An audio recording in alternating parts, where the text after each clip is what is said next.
मित्रों, जीवन में सुख और दुख दोनों आते जाते रहते हैं। श्री कृष्ण गीता में कहते हैं कि जो व्यक्ति सुख और दुख में एक समान रहता है वही वास्तव में ज्ञानी है। दुख के समय सबसे पहले हमें यह समझना चाहिए कि यह भी अस्थाई है, यह भी समय के साथ समाप्त हो जाएगा।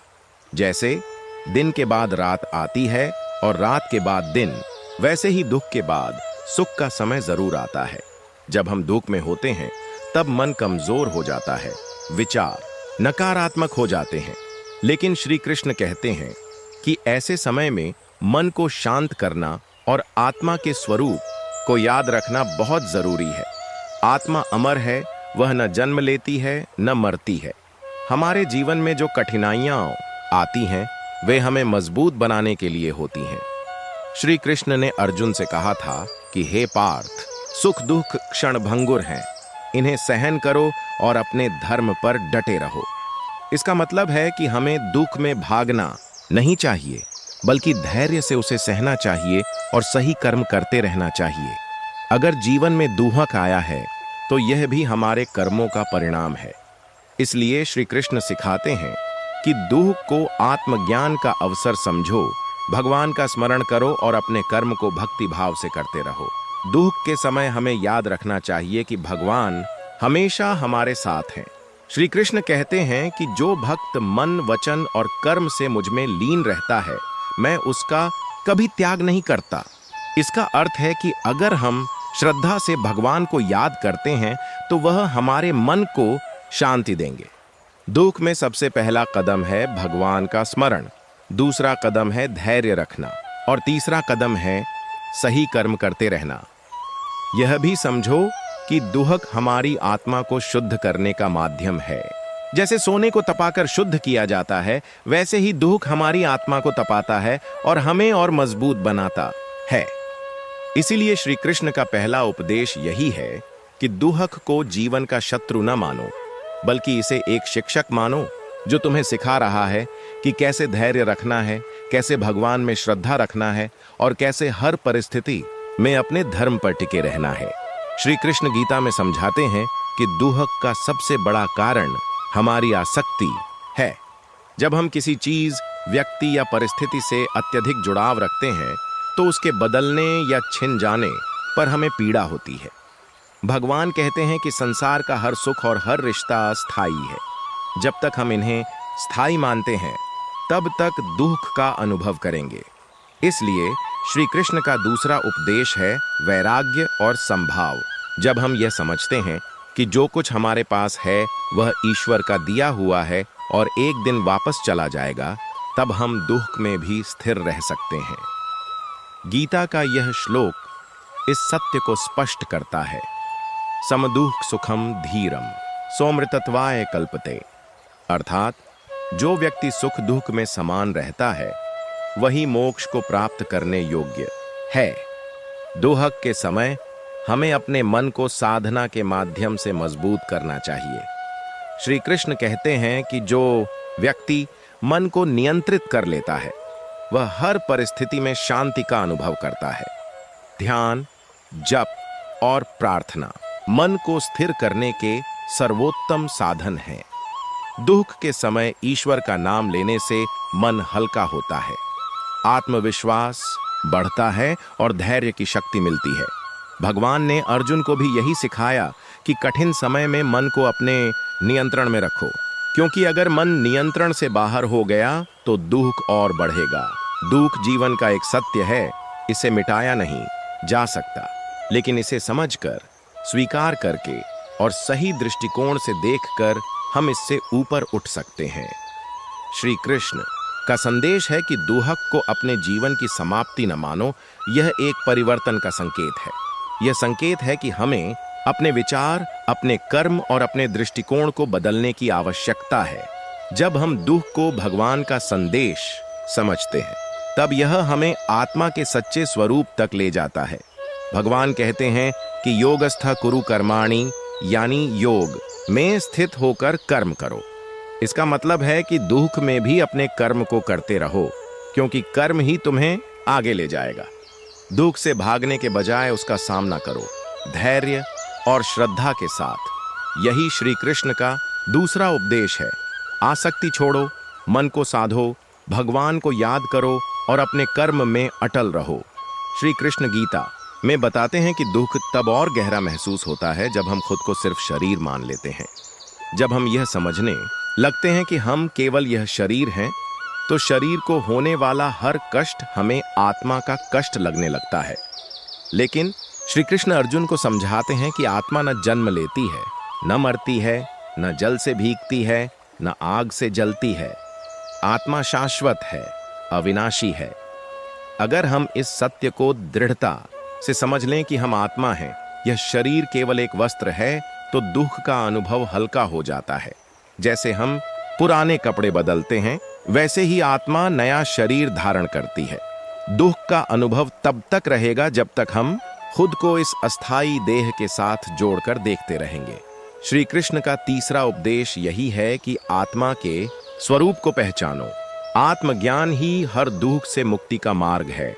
जब हम आत्मा को समझते हैं, तब हमें यह एहसास होता है कि जो कुछ भी हमारे जीवन में हो रहा है, वह आत्मा के शुद्धिकरण और विकास का साधन है। शरीर को चोट लग सकती है, मन को पीड़ा हो सकती है, लेकिन आत्मा अडिग और शांति में रहती है। यह समझ हमें दुख से ऊपर उठने की ताकत देती है। श्री कृष्ण कहते हैं कि जो ज्ञानी है, वह सुख दुख के आने जाने को मौसम की तरह देखता है। जैसे सर्दी गर्मी बदलती रहती है, वैसे ही सुख और दुख भी बदलते रहते हैं। यह समझ हमें जीवन में स्थिर बनाती है। दुख को समझने का दूसरा पहलू यह है कि यह हमें विनम्र बनाता है। जब हम दुखों से गुजरते हैं, तब हम समझते हैं कि यह संसार अस्थाई है, यहाँ कुछ भी स्थायी नहीं है। यह अनुभूति हमें भगवान की शरण में ले जाती है। दुख हमें अहंकार से मुक्त करता है, हमें सिखाता है कि मनुष्य का ज्ञान, शक्ति और संपत्ति सीमित है, लेकिन भगवान की शक्ति अनंत है।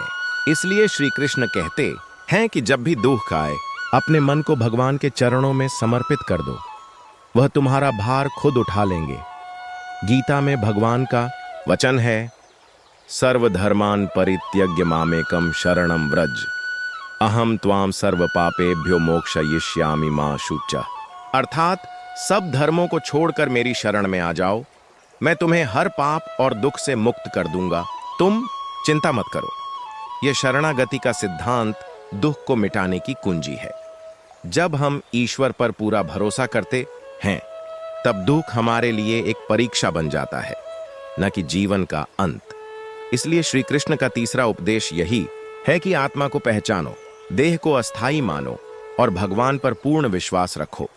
श्री कृष्ण गीता में स्पष्ट रूप से कहते हैं कि मनुष्य का सबसे बड़ा शत्रु उसका अपना मन है। दुख तब असहनीय लगता है जब मन नियंत्रण में नहीं रहता। मन बार बार अतीत की घटनाओं को याद करता है, भविष्य का डर पैदा करता है और हमें वर्तमान से दूर कर देता है। यही कारण है कि दुख का बोझ कई गुना बढ़ जाता है। श्री कृष्ण का चौथा उपदेश है कि मन को साधो और उसे भगवान के चरणों में लगाओ। गीता में भगवान कहते हैं, उद्रेदात्मनात्मानम नात्मानम वसादयेत, आत्मैव ह्यात्मनो बंधुरात्मैव रिपुरात्मनः। अर्थात मनुष्य स्वयं अपना मित्र भी है और स्वयं अपना शत्रु भी। जो अपने मन को नियंत्रित कर लेता है, वह अपना सबसे बड़ा मित्र है, और जो मन पर नियंत्रण नहीं रख पाता, वही अपने लिए सबसे बड़ा शत्रु बन जाता है। दुख के समय हमें सबसे पहले अपने मन को संयमित करने का अभ्यास करना चाहिए। इसके लिए ध्यान, योग, प्राणायाम और भक्ति सबसे प्रभावी उपाय हैं। जब मन को ईश्वर के नाम का सहारा मिलता है, तब वह स्थिर हो जाता है। दुख का कारण केवल बाहरी परिस्थितियां नहीं हैं, बल्कि हमारा दृष्टिकोण भी है। यदि हम हर कठिनाई को भगवान का भेजा हुआ पाठ समझकर स्वीकार करें, तो दुख का अनुभव बदल जाता है। श्री कृष्ण कहते हैं कि जब मनुष्य योग की अवस्था में स्थित होता है, तब उसे सुख दुख में कोई भेद नहीं दिखता।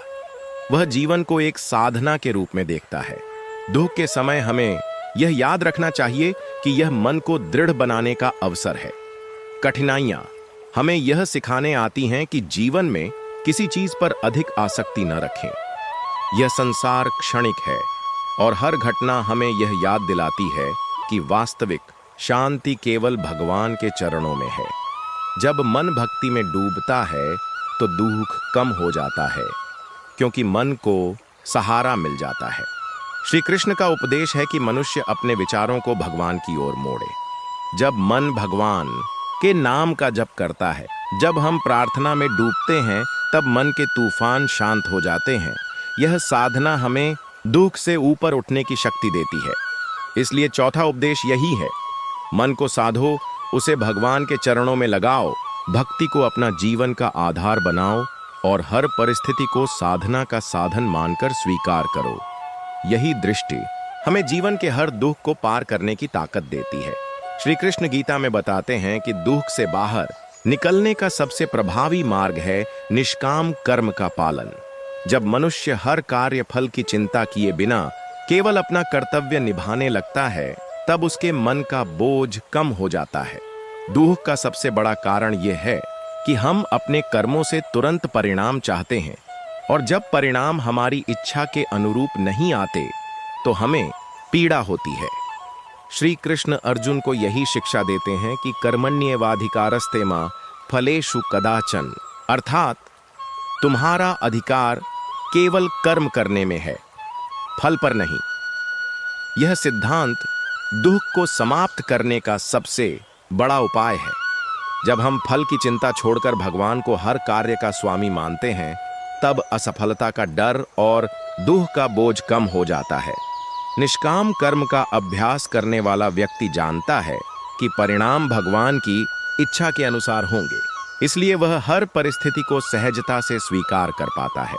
दुख में यह दृष्टि मनुष्य को मानसिक शांति देती है।